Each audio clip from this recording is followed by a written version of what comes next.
So here is how we use this Audi MMI upgrade. So all the existing hardware screen is all just like what it was. So all the upgrade is internal. So how we make this work is long press on Navi. When we release the button, it will launch these new CarPlay menus. So these are additional menus on top of the existing menus.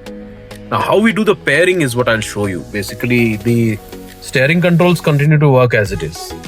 It's just that how we can pair the phone is what I'm going to show you now. So we go to setup. This is also become weak.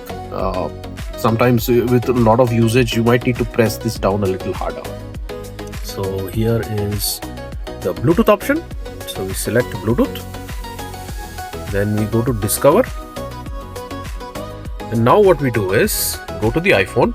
Even case of Android, it is the same. So we go to Bluetooth. And then under other devices, this new device name will show. Now it is called the EVO Q7. Now this name is showing here. I'll leave this phone here and I will select this, press down. All controls are using this only and hit pair. Now here it will ask you for the pairing request. We hit select pair.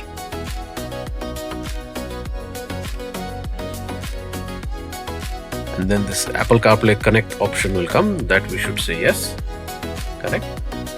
And then when wireless CarPlay basically launches, it will show like a logo in the corner.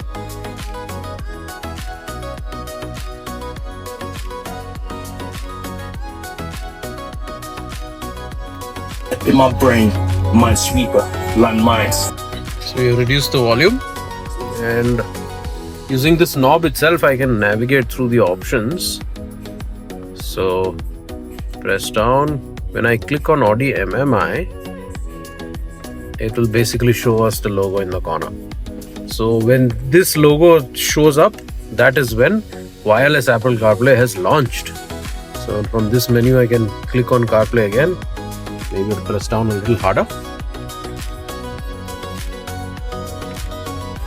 And that's it.